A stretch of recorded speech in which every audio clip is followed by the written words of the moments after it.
Morning class. देखिए, आज की इस वीडियो में हम लोग चर्चा करेंगे बोर्ड एग्जाम्स 2023 क्लास 10th के बारे में। किस क्लास के बारे में? तो क्लास 10th के बारे में हम लोग चर्चा करेंगे, जिसमें हम लोग जो है मैथ्स के पेपर के बारे में बताया जाएगा कि मैथ्स का पेपर जो है 2023 में इस साल का जो एग्जाम्स है उसमें मैथ्स का पेपर जो है किस बेस पर आएगा और किस तरह के क्वेश्चंस किस लेसन से किस टॉपिक से कितना पूछेगा। ठीक है, उससे पहले मैं कुछ और भी चीज़ें बच्चों को बताना चाहूँगा। सबसे पहले कि जैसा कि आप लोग जानते हैं कि इस साल का जो बोर्ड एग्जाम्स आप देने जा रहे हैं, बहुत बच्चे जो है क्लास 10th का फर्स्ट टाइम एग्जाम देने जा रहे हैं। सभी बच्चे हालांकि फर्स्ट टाइम एग्जाम देने जा रहे हैं क्लास 10th के बोर्ड एग्जाम्स के। तो बहुत बच्चों को डर लगता है कि कैसा पेपर होगा, या फिर पेपर्स हम लोगों का अच्छा जाएगा कि नहीं जाएगा, या पेपर्स में कहीं हम लोग गलतियां ना कर दें। तो इस चीज़ से आपको डरना नहीं है।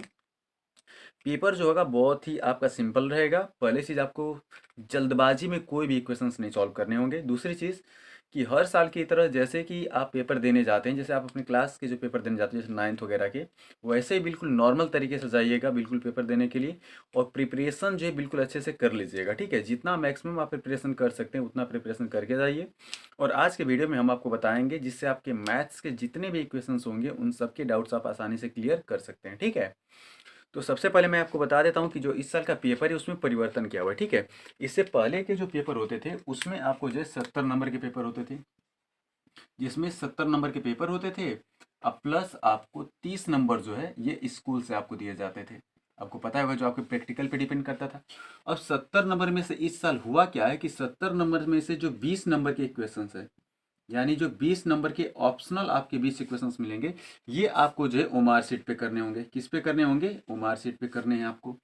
और अब आपको जो रिटन इक्वेशंस करने हैं, यानी इक्वेशंस को जो सॉल्व करना है केवल, वो आपको कितने नंबर के करने हैं? यानी 50, यानी 50 नंबर के जो इक्वेशंस होंगे वो आपके रिटन होंगे।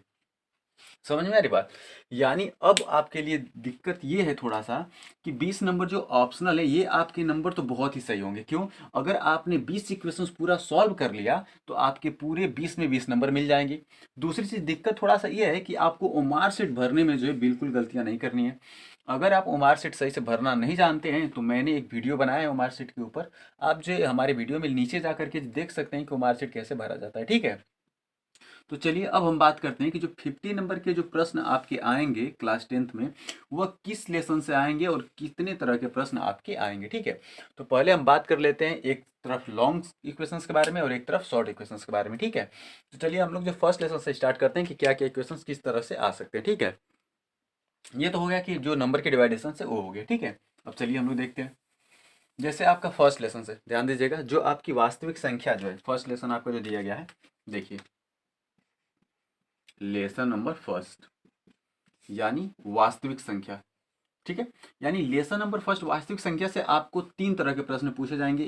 पहला पूछा जाएगा यूक्लिड के नियमानुसार, ध्यान दीजिएगा, यूक्लिड के नियम का,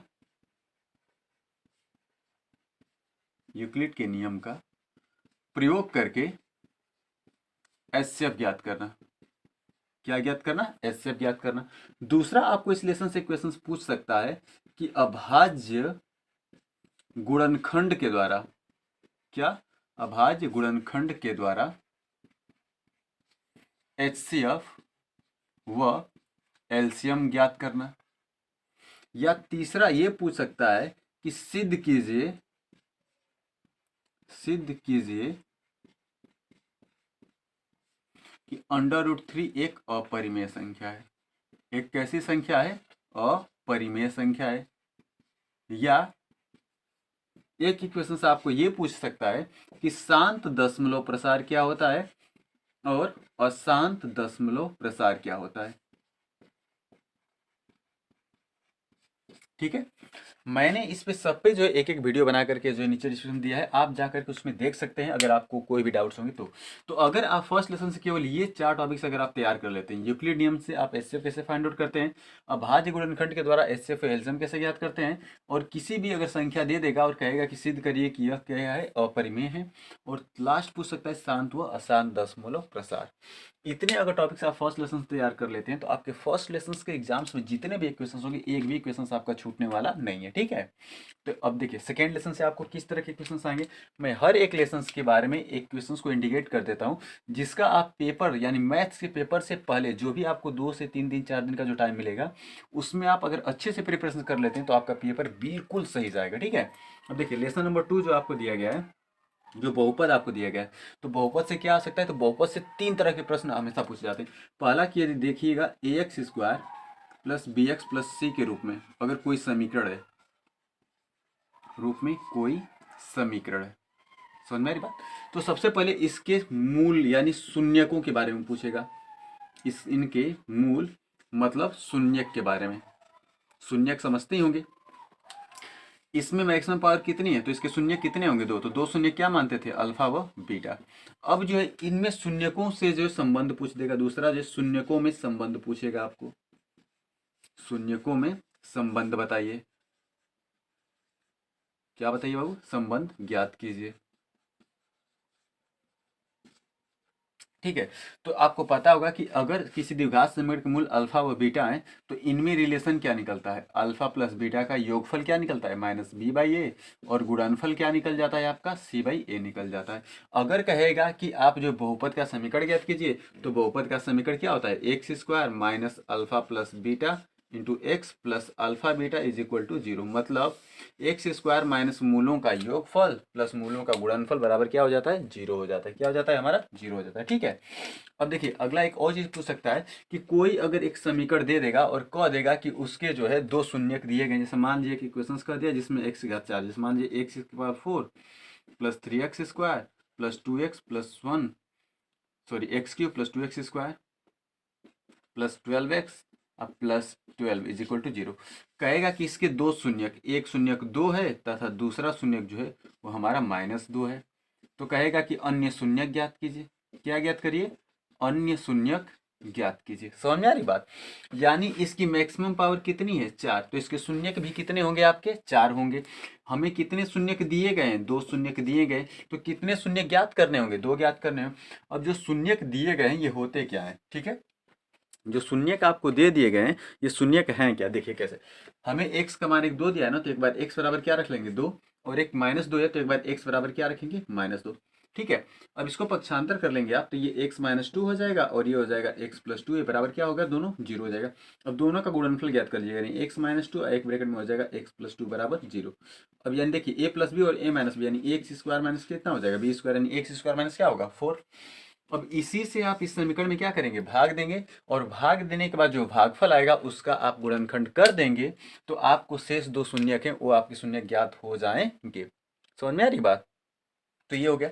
लास्ट एक और क्वेश्चन आपको पूछता है, वो क्या पूछता है वो यहाँ पर हम आपको बताते हैं। जैसे कह देगा कि कोई बहुपद आपको दिया गया है, ध्यान दीजिएगा, कहेगा कि कोई बहुपद आपको दिया गया है, ठीक है, इसको हम मिटाते हैं।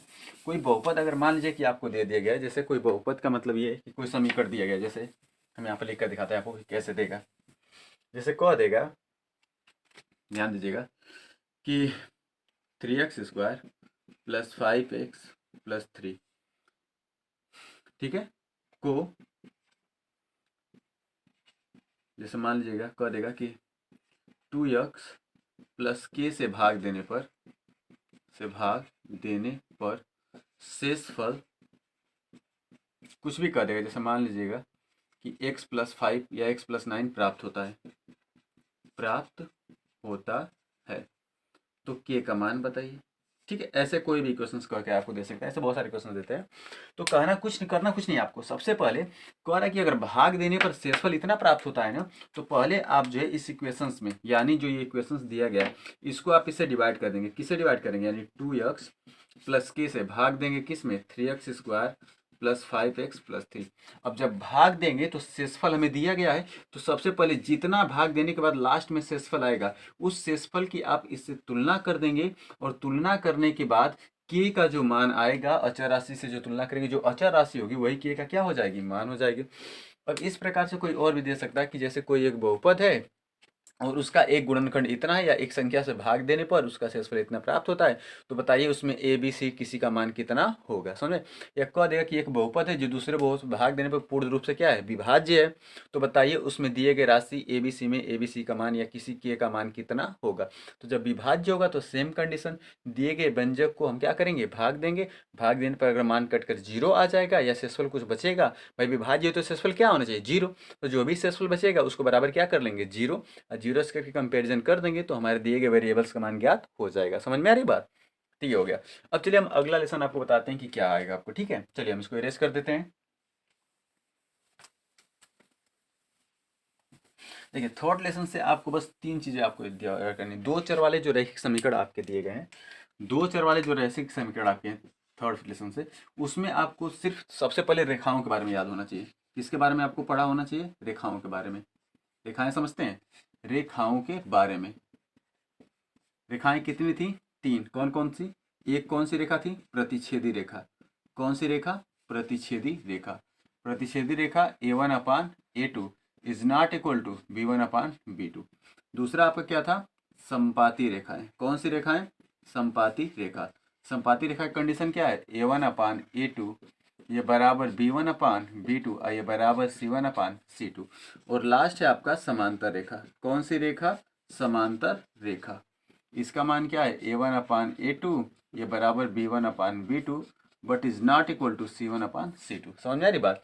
तो आपको सबसे पहले थर्ड लेसन में आपको रेखाओं के बारे में तो जानकारी अच्छे से होनी चाहिए कि कौन सी रेखा, इसकी कंडीशन क्या है, इनके हल क्या निकलते हैं। प्रतिच्छेदी रेखाओं के और द्वितीय हल होते हैं। कितने हल होते हैं? और द्वितीय हल होते हैं। जो आपकी संपाती रेखा होती है इनके अनेक हल होते हैं। कितने हल होते हैं? अनेक हल होते हैं। और जो आपकी समांतर रेखा है इसका कोई हल नहीं होता है। कोई हल नहीं होता है। तो सबसे पहले आपको रेखाओं के बारे में, जो थर्ड लेसन से रेखाओं के बारे में अच्छे से ज्ञान होना चाहिए, ठीक है। थर्ड लेसन से आपको रेखाओं के बारे में इसलिए कहा था क्योंकि थर्ड लेसन से ऑप्शनल भी पूछेंगे, हर एक लेसन से ऑप्शनल पूछेगा, इसलिए आपको अच्छे से सारी चीजें ज्ञात होनी चाहिए, ठीक है। तो ये आपका हो गया, ठीक है। अब चलिए हम इसके बारे में और भी बताते हैं कि और इस लेसन से क्या क्या आपके टॉपिक्स पूछे जा सकते हैं। आपको इस लेसन से जो लिखित सवाल भी पूछे जाते हैं। लिखित सवाल में जैसे वस्तुओं के बारे में पूछ सकता है, जैसे क्रय विक्रय मूल्य या मूल्य पर आधारित सवाल पूछे जा सकते हैं। देखिए जो लिखित सवाल होंगे, लिखित सवाल, ये कंडीशन आपको ध्यान देनी है कि ये रेखाओं से रिलेशंस पे जो भी इक्वेशंस आपको ये थर्ड लेसन से बताए गए हैं वो सारे इक्वेशंस आपको रिवाइज करने होंगे, क्योंकि इससे सवाल आपको कंफर्म है कि थर्ड लेसन से आपको इसमें से जरूर देगा, ठीक है। अब देखिए लिखित सवाल में आपको इसमें पूछेगा क्या? सबसे पहले मूल्य के द्वारा पूछा जा सकता है। मूल्य का मतलब जैसे कह देगा कि 2 कलम और मान लीजिए कि 5 किताब का दाम इतना है, और इसी प्रकार से 10 कलम और मान लीजिए कि 25 किताब का दाम इतना है, तो बताइए एक कलम या एक जो किताब है उसका दाम कितना होगा। समझ में आ रही बात? तो मूल्य पर आधारित प्रश्न पूछ लेगा, ठीक है। देखिए आपका एग्जाम्स आ गया, इसलिए मैं आपको सिर्फ बता रहा हूँ कि किस तरह के क्वेश्चंस आपको रिवाइज करने हैं, ठीक है। वरना जब हम पढ़ाएंगे, हमारा यूट्यूब चैनल जो बना हुआ है इस पर अगर आप सब्सक्राइब किए हैं चैनल को, तो आपको क्लास 10th 11th 12th हर एक टॉपिक्स आपको मिलेंगे और फुल जो है कंसेप्ट के साथ दिए जाएंगे, ठीक है। तो इसलिए हम आपको बता दें, देखिए मूल्य पर आधारित हो गया। दूसरा आपको इसमें जो है चाल दूरी से भी रिलेशन सवाल पूछता है। जैसे कह देता है कि किसी नाव की चाल एक पानी की दिशा में जो है इतना किलोमीटर प्रति घंटा है, अब पानी की विपरीत दिशा में जो है इतना किलोमीटर प्रति घंटा है, तो बताइए कि नाव की चाल या पानी की चाल कितनी होगी, या धारा की चाल, जो उसमें पानी के बहाव को क्या बोलते हैं? धारा। तो पूछेगा धारा की चाल कितनी होगी, ठीक है। तो ये टॉपिक्स आपको पूछे जा सकते हैं। इसके अलावा कुछ और संख्याओं से भी पूछ सकते हैं। खास करके इंपॉर्टेंट जो कौन कौन से क्वेश्चन ध्यान दीजिएगा, इसमें जो 2 अंकों की संख्या का सवाल, ये मोस्ट इंपॉर्टेंट है। देखिए एक तो हो गया आपके मूल्य पे आधारित, दूसरा हो गया 2 संख्या से आधारित क्वेश्चन। कौन से? 2 संख्याओं पे। जैसे कह देगा 2 अंकों की संख्या के क्वेश्चन, ध्यान दीजिएगा, हम लिख देते हैं 2 अंकों वाली संख्या। 2 अंकों वाली संख्या, ध्यान दीजिएगा, 2 अंकों वाली संख्या क्या मानी जाती है? 10x plus Y. इससे तो आपको जो एकदम कंफर्म है कि एक इक्वेशन आपको इससे देगा। इससे नहीं तो आपको दे देगा कि भिन्न से रिलेटेड सवाल। किससे दे देगा? भिन्न से रिलेटेड सवाल। तो भिन्न किस रूप में मानेंगे? x/y। अब ध्यान से देखिएगा, संख्या से रिलेटेड और भिन्न से रिलेटेड ये आपके मोस्ट इंपॉर्टेंट होंगे, ठीक है। संख्या से रिलेटेड और भिन्न से रिलेटेड जो टॉपिक्स होंगे वह आपके मोस्ट इंपॉर्टेंट टॉपिक्स होने वाले हैं, ठीक है। जैसे संख्या से रिलेटेड आपके सवाल कैसे पूछे जाएंगे, देखिए ये सारे टॉपिक्स आपके इंपॉर्टेंट होने वाले लेसन थर्ड से। 2 अंकों की संख्या क्या कहेगा कि मान लीजिए कि 2 अंकों की संख्या में जो अंकों का योगफल है वो मान लीजिए कि 9 है। अंकों के स्थान बदलने पर, देखिए अंकों के स्थान बदलने पर तो पहले संख्या क्या थी? 10x plus Y. जब अंकों के स्थान बदलने की बात करेगा तो ये उल्टा हो जाएगा, तब ये x प्लस कितना हो जाता है? 10y। ये कब होगा? स्थान बदलने पर। क्या होने पर? स्थान बदलने पर, ठीक है। ये टॉपिक्स आप ध्यान दीजिएगा। तो प्रश्न में क्या कहेगा कि मान लीजिए कि दो अंकों की एक संख्या है जिसमें अंकों का योगफल मतलब x प्लस वाई का मान दिया गया कि अंकों का जो योगफल है वो मान लीजिए 9 है। अंकों के स्थान बदलने पर प्राप्त जो नई संख्या है ये पुरानी संख्या से 32 अधिक है, 23 अधिक है, कुछ भी करेगा अधिक है, तो संख्या ज्ञात कीजिए। तो इस तरह के सवाल हो जाएंगे। भिन्न से क्या कहेगा कि मान लीजिए कि किसी भिन्न के अंश में एक जोड़ते हैं तो भिन्न का मान 2/3 हो जाता है, या भिन्न के अंश व हर में से इतना घटाते हैं तो भिन्न का मान इतना हो जाता है, तो बताइए कि वह भिन्न कौन होगी। ठीक है। तीसरा पूछ देगा संख्या से रिलेटेड कि दो अंकों के जो है सम संख्याओं का योगफल इतना है, विषम संख्याओं का योगफल इतना है, तो बताइए कि वो संख्याएं कौन कौन सी होंगी। ठीक है। तो इस तरह के सवाल आपको पूछे जाएंगे। ठीक है, ये इंपॉर्टेंट हम जो क्वेश्चन है उसको हम बता रहे हैं। दूसरा जो है आपको आयु से रिलेशन सवाल जरूर पूछा जाएगा। मोस्ट इंपॉर्टेंट चीज भी उसको ध्यान दीजिएगा, आयु से रिलेटेड सवाल, आयु संबंधित जो सवाल होते हैं ध्यान दीजिएगा। आयु संबंधित सवाल हम यहाँ पर आपको दिखाते हैं कि जो आयु संबंधित जो सवाल होते हैं, आयु संबंधित ध्यान दीजिएगा, आयु संबंधित जो सवाल होंगे यानी एज रिलेशंस के बारे में। ठीक है, ये सारे सवाल आपको देखिएगा लेसन थर्ड से भी पूछे जाएंगे और ये लेसन फोर्थ से भी पूछे जाएंगे। लिखित सवाल में लेसन थर्ड और फोर्थ से ये सारे क्वेश्चन पूछे जाएंगे, हम यहाँ पर इंडिकेट कर दे रहे हैं। ठीक है, लिखित सवाल जो होंगे ये थर्ड लेसन से भी पूछे जाएंगे और थर्ड लेसन के अलावा आपको फोर्थ लेसन से भी ये सवाल पूछे जाएंगे लिखित सवाल में। तो एज रिलेशन में आपको हमेशा देखिए जो एज रिलेशन हो गया, दो अंकों की संख्या हो गई, भिन्न हो गई, संख्या हो गया, मूल्य हो गया, ये आयु रिलेशन सवाल, इससे सवाल जो बोर्ड एग्जाम्स में हर साल पूछे जाते हैं। हर साल जो है कम से कम 2 से 3 लिखित क्वेश्चन जो है एग्जाम में देना ही देना अनिवार्य है एकदम। तो आयु संबंधी सवाल आपको क्या दिया जा सकता है? आयु संबंधी में देखिए जैसे कह देगा कि एक पुत्र, मान लीजिए कि रामू के पुत्र की आयु अपने पिता की आयु की मान लीजिए कि 4 गुनी है। समझ मेरी बात? तो 2 वर्ष पूर्व यदि राम की आयु अपने पिता की आयु की दुगुनी थी तो बताइए कि वर्तमान में रामू की आयु कितनी है और पिता की आयु कितनी है। समझ में आ रही बात? तो देखिए आयु रिलेशन का एक कंसेप्ट आपको हम छोटा सा बताते हैं यहाँ पर कि आयु रिलेशन में सबसे पहले 3 कैटेगरी होनी चाहिए। पहला एक होना चाहिए कि पहले वाली आयु, पहले वाली आयु, एक होनी चाहिए कि वर्तमान की आयु, क्या होनी चाहिए वर्तमान, और एक होनी चाहिए कि बाद की आयु। देखिए आयु रिलेशन में 2 ही कंडीशन देगा, कह देगा कि अगर 3 वर्ष पहले, 3 वर्ष पहले, तो 3 वर्ष पहले, और एक कह देगा कि 5 वर्ष बाद। ध्यान से देखिएगा, 5 वर्ष बाद और 3 वर्ष पहले। तो अगर मान लीजिए कि 2 व्यक्ति हैं, एक मान लीजिए कि राम है और एक राम के पिता, हमने माना कि राम की आयु x है और पिता की आयु क्या है y है, तो कह देगा कि 3 वर्ष पहले राम की आयु, तो देखिए वर्तमान में x है तो 3 वर्ष पहले कितनी होगी x माइनस 3, पिता की आयु वर्तमान में y है तो 3 वर्ष पहले इनकी आयु क्या होगी y माइनस 3। जैसे कह दीजिए, देखिए अगर कहेगा 5 वर्ष बाद तो x प्लस कितनी हो जाएगी 5 और y पिता की भी कितनी होगी y प्लस 5। कहने का मतलब ये है, जैसे ध्यान से हम अपने आयु पर समझाते, जैसे मान लीजिए कि वर्तमान में मेरी आयु मान लीजिए कि 20 वर्ष है, सपोज दैट मान लीजिए कि मेरी आयु 20 वर्ष है, एक मान रहे हैं, ठीक है, इतनी आयु मेरी है, तो 20 वर्ष अगर मानते वर्तमान में आयु है, तो आज से कहें कि 20 वर्ष अगर वर्तमान में है तो 3 वर्ष पहले कितनी रही होगी, तो भाई इसमें 20 वर्ष के हैं यानी 3 वर्ष पहले हम कितने रहे होंगे, तो 17 वर्ष के रहे होंगे। और वही कह देंगे कि आज से 5 वर्ष बाद हम कितने वर्ष के होंगे, तो वर्तमान में 20 है तो 5 वर्ष बाद कितने वर्ष के हो जाएंगे, तो 25 वर्ष के हो जाएंगे। समझ में आ रही बात? तो आयु रिलेशन में एक चीज़ ध्यान दीजिएगा कि जब भी इक्वेशंस लगाएंगे आप तो हमेशा वर्तमान आयु यानी प्रेजेंट टाइम की जो एज होगी वही लेंगे, और अगर पहले कहेगा जितना वर्ष पहले उतना हम घटा देंगे, जितना वर्ष बाद कहेगा उतना हम क्या करेंगे उसमें ऐड कर देंगे। ठीक है, तो ये एज रिलेशन से सवाल हमारे होंगे। कुछ सवाल आपको आकृतियों से भी देते हैं, वो भी हम बताते हैं आपको। देखिए आकृतियों से सवाल, आकृति समझते हैं, जैसे कह देगा कि एक आयत है, कह देगा, कोई ध्यान से देखिएगा कि एक आयत है, कह देगा कि आयत की जो लंबाई है, देखिए इसकी लंबाई होगी, ये इसकी चौड़ाई होगी, कह देगा कि अगर आयत की जो लंबाई है वो चौड़ाई से 2 वर्ष अधिक या फिर 2 सेंटीमीटर अधिक है, तो अगर चौड़ाई हमारी अगर हम x है तो इससे 2 वर्ष अधिक है तो लंबाई क्या निकलेगी x प्लस 2। समझ में आ रही बात? अब कह देगा कि इसका क्षेत्रफल इतना है तो बताइए कि लंबाई कितनी है और चौड़ाई कितनी है। तो जैसे मान लीजिए कह दिया कि आयत का जो क्षेत्रफल है, आयत का जो क्षेत्रफल है कह दिया कि मान लीजिए कि 50 है, तो बताइए कि लंबाई कितनी है, चौड़ाई की। तो क्षेत्रफल बराबर क्या होता है, लंबाई गुणे चौड़ाई बराबर कितना 50, लंबाई कितनी x प्लस 2, चौड़ाई कितनी x बराबर 50, गुणा करेंगे द्विघात समीकरण बनेगा, सॉल्व कर लेंगे तो x का मान निकल जाएगा। तो ये आपके लेसन थर्ड और फोर्थ से लिखित सवाल में से आपके पूछे जाते हैं। समझ में आ रही बात? संख्या, 2 अंकों की संख्या, आयु संबंधी, इसके अलावा चाल दूरी में भी रिलेशन पूछा जाता है, ये भी ध्यान दीजिएगा। एक चीज़ और इंडिकेट कर लीजिएगा कि चाल और दूरी से सवाल, ठीक है, चाल और दूरी यहाँ पर इंडिकेट कर देते हैं।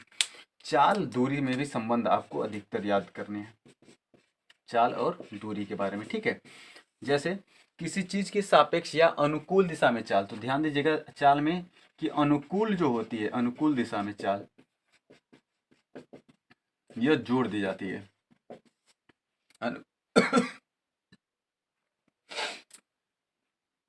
अनुकूल दिशा में चाल क्या होती है, जुड़ जाती है। अब प्रतिकूल दिशा में जो चाल होती है वो क्या होती है, घटा दी जाती है। जैसे अगर समझे हम, जैसे मान लीजिएगा कि कभी कभी आप महसूस करते हैं कि आप किसी दिशा में जा रहे हो, ध्यान से देखिए, अगर आप किसी दिशा में जा रहे हो और अगर उसी दिशा में हवा तेज से अगर चल रही हो, उसी दिशा में हवा तेज से क्या हो रही, चल रही हो, तो आपको ऐसा लगता है कि आपकी चाल जो है बढ़ रही है। यानी अगर आप साइकिल चला कर जा रहे हैं तो आपकी चाल लगती है कि बढ़ रही है, क्योंकि आप साइकिल अगर चलाना भी बंद कर देते हैं तो अभी आपकी चाल जो है थोड़ी अधिक होती है, ठीक है नहीं। यानी जिस दिशा में आप जा रहे हैं उस दिशा में अगर हवा की चाल है तो आपकी चाल और हवा की चाल दोनों क्या हो रही है, जुड़ रही है, इसलिए आपकी चाल क्या हो जाती है, तेज हो जाती है। तो जब एक ही दिशा में कोई चीज़ गति करती है तो उसे हम अनुकूल दिशा में कहते हैं। यानी उनकी चाल कैसी होती है, अनुकूल दिशा में। वही मान लीजिए कि आप अगर मान लीजिए कि इधर से आप मान लीजिए कि इधर से आप इधर जा रहे हैं पूरब की, और इधर से कोई इधर आ रही है, मान लीजिए हवा इस दिशा से इस दिशा में है और आप उसके विपरीत दिशा में जा रहे हैं, तो आपको ऐसा लगता है कि आपको बहुत ज़्यादा ताकत लगानी पड़ती है साइकिल चलाने के लिए, होता कि नहीं ऐसा।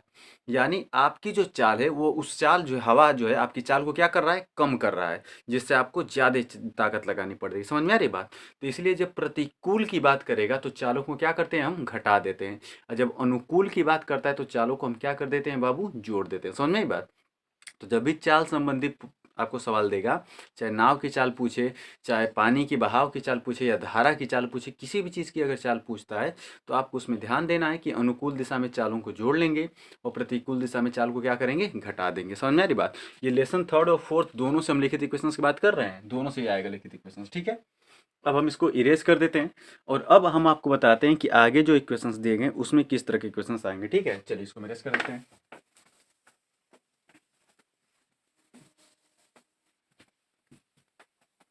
देखिए लेसन 4 से 3 इंपॉर्टेंट इक्वेशंस, लेसन 4 से जो है 3 इंपॉर्टेंट इक्वेशंस। पहला, पूर्ण वर्ग बनाकर हल कीजिए, पूर्ण वर्ग बनाकर हल करना। दूसरा, आपको श्रीधाराचार्य विधि द्वारा, श्रीधाराचार्य विधि का प्रयोग करके गुणनखंड कीजिए। समझ में आ रही बात। और एक आपको हम बता देते हैं कि संख्याओं में x व y के मान ज्ञात करना, y के मान ज्ञात करना। अब इसमें जो है 3 तरह के इक्वेशंस आप जो घर पर जाकर रिवाइज कर लीजिएगा। एक ऐसे इक्वेशन 1/x, ठीक है, x square plus 1/x square plus जैसे मान लीजिए 21 x प्लस 1/x प्लस मान लीजिएगा कि 52 = 0 में x का मान ज्ञात करना। किसका मान ज्ञात करना, x का मान ज्ञात करना। दूसरा, ऐसे equation 2x plus 3 plus under root में 5x माइनस 3 ये बराबर 12 में x का मान ज्ञात करना, x का मान ज्ञात करना। तो ये 2 तरह की इक्वेशंस आप जो है x y के मान ज्ञात करने के लिए घर से जाकर प्रैक्टिस आप करके एग्जाम में जाएंगे। समझ में आ रही है बात। देखिए बाबू ये जितने भी इक्वेशंस हम आपको बता रहे हैं सब बोर्ड एग्जाम्स के थ्रू पूछे जाते हैं, उसको हम इंडिकेट कर रहे हैं, ठीक है। तो आप इन सारे इक्वेशंस को प्रैक्टिस कर लेंगे। अगला चीज आपको बताते हैं कि 3 विधियां, देखिए विस्थापन, विलोपन और वज्र गुणन। विस्थापन, विलोपन और वज्र गुणन, ये तीनों विधियों को आप जो है घर से सॉल्व करके जाइएगा, क्योंकि बोर्ड एग्जाम्स में इन तीनों विधियों से एक जरूर पूछता है कि विलोपन विधि या प्रतिस्थापन विधि या वज्र गुणन विधि द्वारा दिए गए संख्याओं में से किसी एक में x y का मान ज्ञात कीजिए। समझ में आ रही बात। तो ये चीज़ आप अच्छे से पढ़ कर जाएंगे, ठीक है। अब हम इसको इरेज कर देते हैं और अब हम आपको बताते हैं कि जो सेकेंड पार्ट इसका है उसमें से कहाँ कहाँ से प्रश्न आपके आ सकते हैं, ठीक है। चलिए इसको हम इरेज कर देते हैं।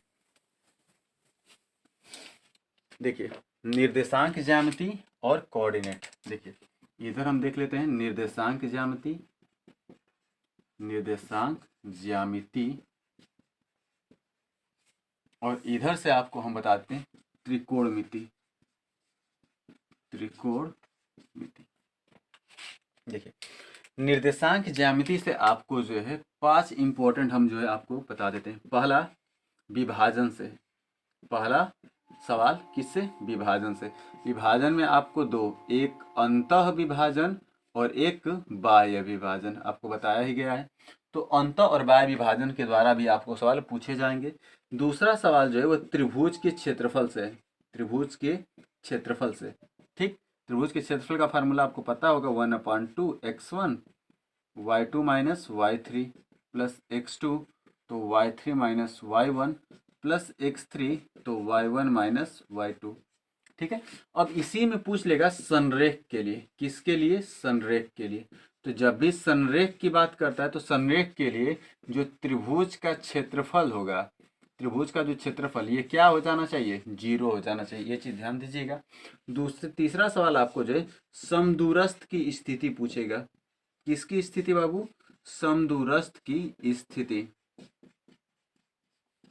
ठीक है, तो ये 3 चीजें आपको जो इसमें से मोस्ट इंपॉर्टेंट है। इसके अलावा आपको कुछ और भी चीजें आकृतियों के द्वारा, ध्यान दीजिएगा, ये सारी चीजें आपको इंपॉर्टेंट हैं। इसके अलावा कुछ और भी चीजें, जैसे आकृतियों में कह देगा कि कोई आपको 3 पॉइंट्स दे देंगे और पूछेगा कि उससे निर्मित होने वाला त्रिभुज कैसा होगा। जैसे कोई 3 निर्देशांक, जैसे 2 4 या 5, 6 तथा कह देगा कि 3, -4 से बनने वाला जो त्रिभुज होगा वह कैसा होगा, समबाहु होगा, समद्विबाहु होगा, समकोणीय होगा। तो आपको आकृतियों से भी आपको इक्वेशंस पढ़ के जाने हैं। समझ में आ रही बात, तो ये चीजें आप ध्यान दीजिएगा। विभाजन तो आपका मोस्ट इंपॉर्टेंट है, कह लीजिए कतई जहर है एक तरह से, कि विभाजन से आपको सवाल डेफिनेटली पूछना ही है। क्षेत्रफल से भी सवाल आपको पूछा जाएगा और संरेख की स्थिति से, इनमें से कोई ना कोई एक सवाल आपको एकदम डेफिनेटली पूछा जाएगा। अब त्रिकोणमितीय से देख लीजिए कैसे सवाल आपको आने वाले हैं। तो त्रिकोणमितीय से आपको 3 तरह के क्वेश्चन आएंगे। पहला जो है मान ज्ञात करने के लिए, क्या करने के लिए, मान ज्ञात करने के लिए। अब मान ज्ञात करने के लिए ये तो पूछेगा नहीं कि साइन 30 का मान क्या है, तो एक क्वेश्चन दे देगा। जैसे कह देगा कि साइन 30 प्लस कास 45 इंटू 10 45 या मान लीजिए 60, अब प्लस मान लीजिए कि कोसेक 30 का मान बताइए, का मान बताइए। तो ऐसे आपको लिखित इक्वेशंस दे देगा और कह देगा कि इन सारे इक्वेशंस में से आपको कोई भी कह देगा कि समीकरण का मान ज्ञात कीजिए। दूसरा आपको जो एंगल डिफाइन करने के लिए करते हैं, जैसे मान लीजिए कि कह देगा, जैसे मान लीजिए कि साइन 30, क्या कह दिया, साइन 30 प्लस कास 60, ठीक है, बटे में मान लीजिए कि 10 10 अब प्लस मान लीजिए कि काट, जैसे मान लीजिए कि ये हो गया,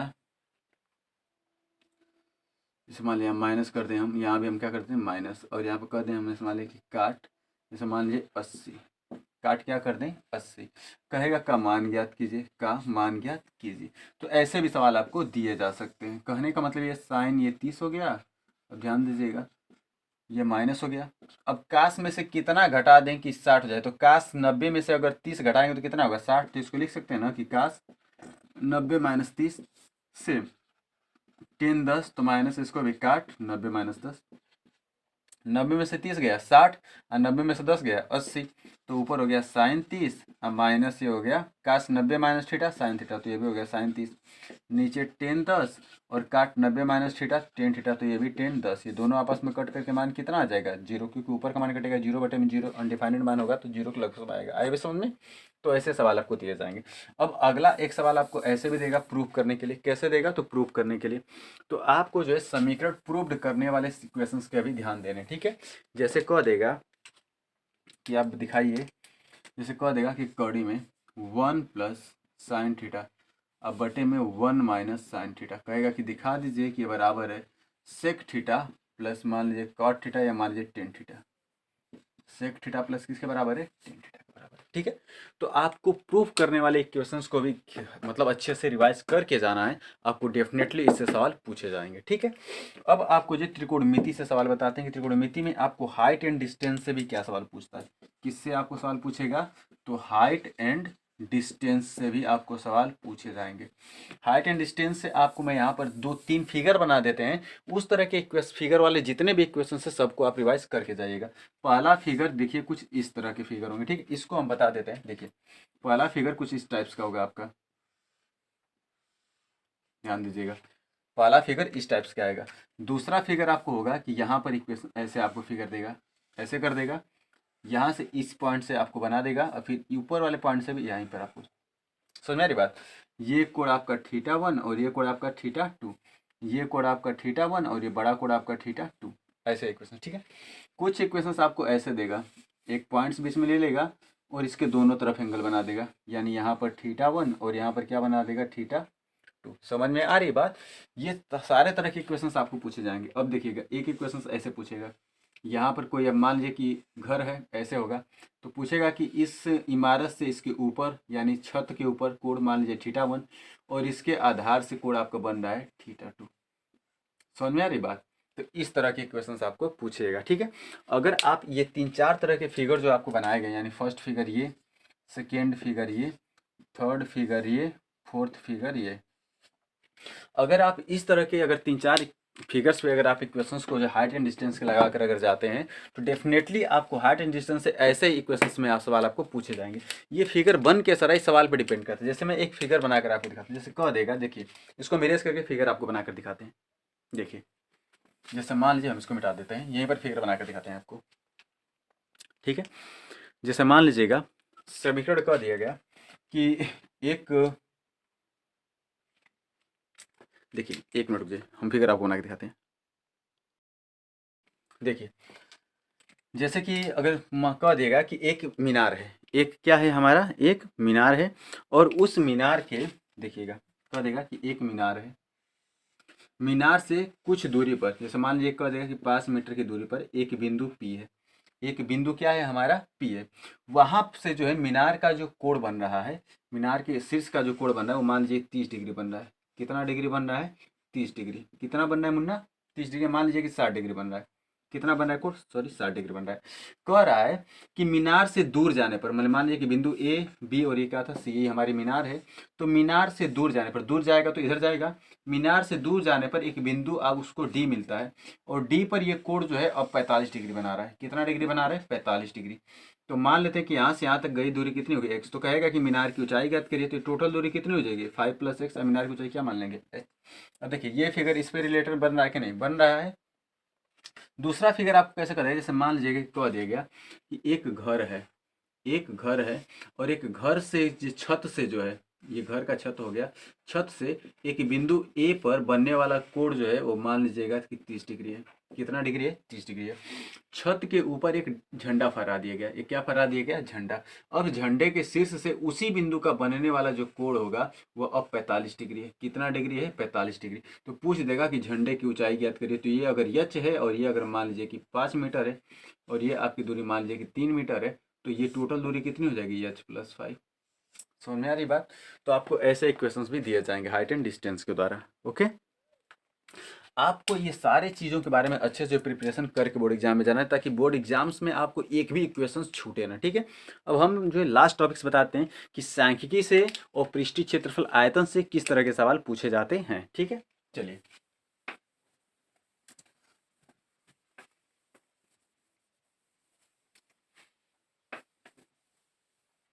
देखिए,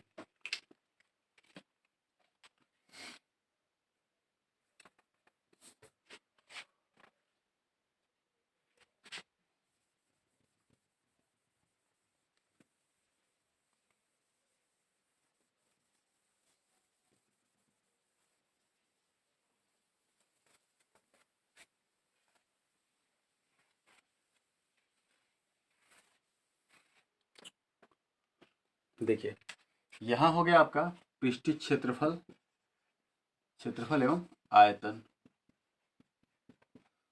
और इस साइड आपका हो गया सांख्यिकी। क्या हो गया आपका, सांख्यिकी। देखिए पृष्ठीय क्षेत्रफल और आयतन में आपको जो है 4 तरह के फिगर्स के बारे में आपको सबसे पहले ध्यान देना है। पहले टॉपिक से आपको किससे पूछा जाएगा, बेलन से। किससे पूछा जाएगा, बेलन से। उसके बाद शंकु से, शंकु के बाद गोला से, और गोले के बाद छिन्नक से। गोला के बाद किससे, आपको छिन्नक से।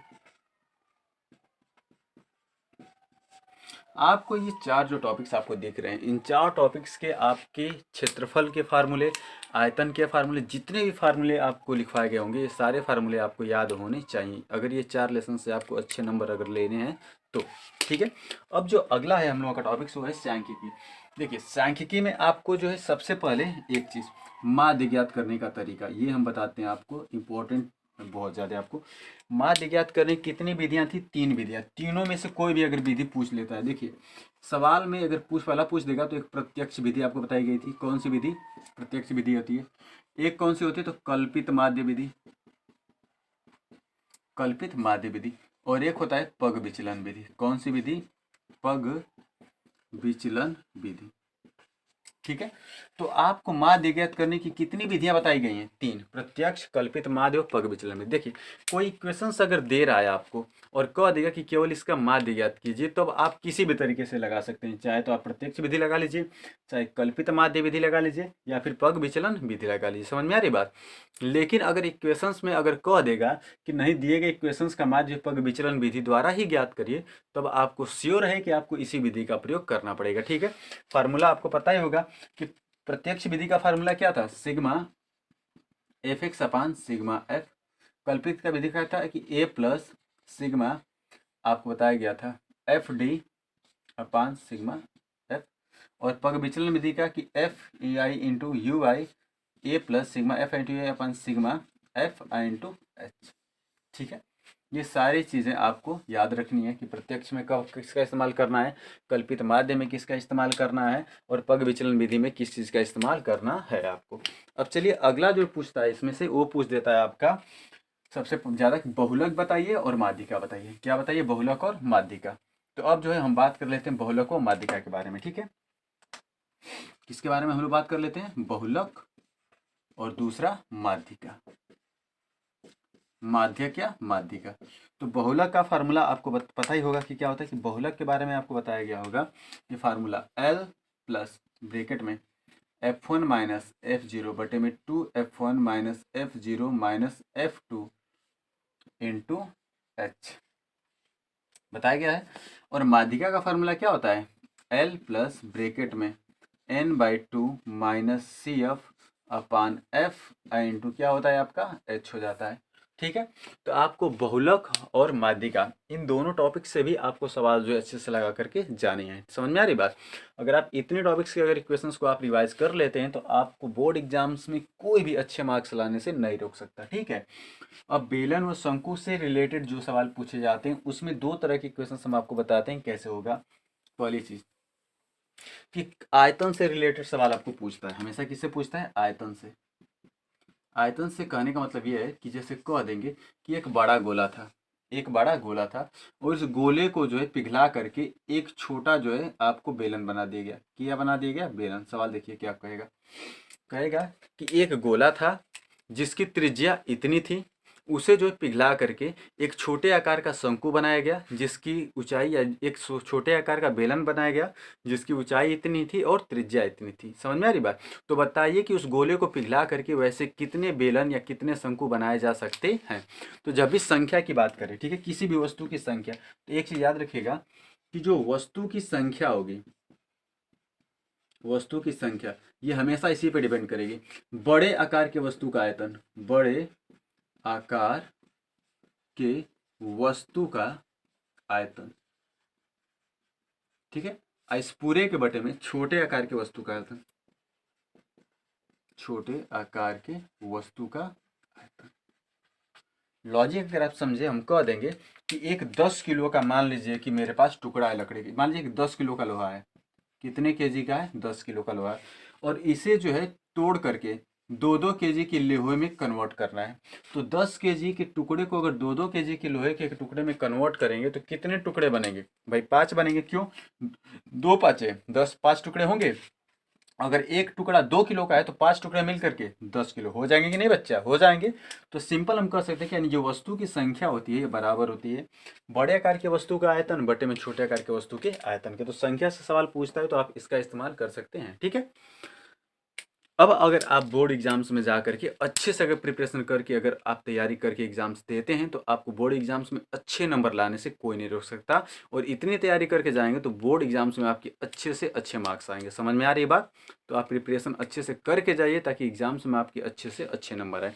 देखिए 2 टॉपिक्स अभी आप जिक्र नहीं किए हैं, हम कर देते हैं फिर भी आपको। देखिए एक पृष्ठीय क्षेत्रफल वर्ग का पृष्ठीय क्षेत्र, देखिए वृत्त का पृष्ठीय क्षेत्रफल, उससे भी हम बता देते हैं आपको, ध्यान दीजिएगा कि जो वृत्त का पृष्ठीय क्षेत्रफल है, वृत्त का पृष्ठीय क्षेत्रफल, इसमें से दो तरह के सवाल पूछे जाएंगे। पहला आपको पूछा जाएगा कि त्रिज्यखंड का क्षेत्रफल, वृत्त के त्रिज्यखंड का क्षेत्रफल, याद रखिएगा त्रिज्यखंड का क्षेत्रफल। त्रिज्यखंड है क्या कि ये कोई वृत्त है, तो केंद्र से मिलाने पर ही इसके बीच कोण ये क्या होगा थीटा, ये हमारी त्रिज्या क्या होगी आर, तो ये वाला जो भाग होता है इसे ये क्या बोलते हैं हम, त्रिज्यखंड। तो त्रिज्यखंड का क्षेत्रफल पूछता है, सूत्र थीटा बटे में 360 इंटू पाई आर स्क्वायर, या त्रिज्यखंड की लंबाई, त्रिज्यखंड की क्या पूछेगा लंबाई, तो त्रिज्यखंड की जो लंबाई होती है ये थीटा बटे में 360 गुणे क्या हो जाएगा 2 पाई आर। समझ में आ रही बात। दूसरा पूछ सकता है कि वृत्तखंड का क्षेत्रफल, क्या पूछेगा वृत्तखंड का क्षेत्रफल। तो वृत्तखंड का क्षेत्रफल क्या होता है कि अगर यहाँ से हम इसको मिला देंगे तो ये जो त्रिभुज बन रहा है इसके नीचे वाला जो क्षेत्रफल यानी ये वाला भाग, ये वृत्तखंड कहलाता है। ये क्या कहलाता है, वृत्तखंड। तो वृत्तखंड का क्षेत्रफल क्या होता है कि त्रिज्यखंड का क्षेत्रफल और माइनस त्रिभुज का क्षेत्रफल। तो क्या होता है वृत्तखंड का क्षेत्रफल बराबर त्रिज्यखंड का क्षेत्रफल माइनस त्रिभुज का क्षेत्रफल।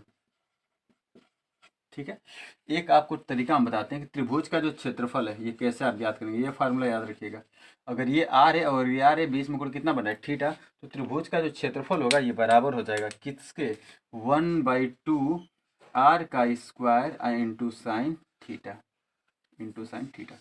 इससे आप कोई त्रिभुज देगा तो आप उसका एरिया अच्छे से ज्ञात कर सकते हैं। समझ में आ रही बात। तो वृत्त के पृष्ठीय क्षेत्रफल से भी आपको सवाल अगर देगा तो ये तीन चीजें पूछेगा, या तो त्रिज्यखंड का क्षेत्रफल, या त्रिज्यखंड की लंबाई, या वृत्तखंड का क्षेत्रफल। समझ में आ रही बात। अब आपका सिलेबस कंप्लीट है। त्रिभुज से पूछता है, त्रिभुज से दो ही चीज पूछेगा, दो चीजें हैं उसको मैं एक बार बता देता हूँ आपको। देखिए इसको इरेज कर देते हैं। देखिए त्रिभुज से एक चीज, त्रिभुज की समरूपता से, देखिएगा त्रिभुज की समरूपता में जो समरूप त्रिभुज का क्षेत्रफल होता है, देखिए समरूप त्रिभुज के क्षेत्रफल, समरूप त्रिभुज का क्षेत्रफल, अगर मान लीजिए एक समरूप त्रिभुज का क्षेत्रफल a1 है और एक का क्षेत्रफल कितना है a2, तो a1/a2 का जो वर्ग हो, सॉरी जो क्षेत्रफल का अनुपात होता है, ये दिए गए पहले त्रिभुज की भुजा S1 और दूसरे क्षेत्रफल कितने S2, इस दोनों के वर्ग के बराबर कह देगा कि एक समरूप त्रिभुज की भुजाओं का अनुपात एक संबंधित ऋण है। देखिए समरूप त्रिभुज की भुजाओं का अनुपात यानी S1/S2 का अनुपात कह देगा कि एक संबंधित 3 यानी 1/3 है, तो क्षेत्रफल का अनुपात तो भुजाओं का वर्ग हो जाएगा, तो 1 का वर्ग कितना होगा 1 और 3 का वर्ग क्या होगा 9, यानी क्षेत्रफल का अनुपात जो A1/A2 निकलेगा वो कितना निकल जाएगा A/9। अब इसी का उल्टा कह देगा कि एक समरूप त्रिभुज के क्षेत्रफल का अनुपात 4/9 है, 4/9। ये किसका अनुपात है, तो A1/A2 का है कि नहीं। अगर आप A1/A2 का मान देखें तो ये हो जाएगा 4/9 यानी 4/9, ये बराबर S1/S2 का होल स्क्वायर। तो पूछेगा कि भुजाओं का अनुपात बताइए, स्क्वायर हटा देंगे यहाँ से, यहाँ पर क्या लगा देंगे कड़ी, तो 4 का वर्गमूल 2 और 9 का वर्गमूल 3, यानी भुजाओं का अनुपात क्या निकल गया 2/3। तो समरूपता से अगर शॉर्ट क्वेश्चन पूछेगा तो इस तरह के क्वेश्चन आपके पूछे जा सकते हैं। समझ में आ रही बात। तो अब आप पेपर का तैयारी अच्छे से करके जाएं और अच्छे से अच्छे नंबर लाने का प्रयास करें। ठीक है, आज की वीडियो में इतना ही। हम अगले वीडियो में फिर मिलेंगे, फिर नए जो है टॉपिक पे कि आखिर अगले एग्जाम्स में साइंस के पेपर कैसे आएंगे या फिर अन्य जो सब्जेक्ट हैं उसके पेपर कैसे आएंगे। ठीक है, तब तक के लिए धन्यवाद। आप पढ़ाई करते रहिए।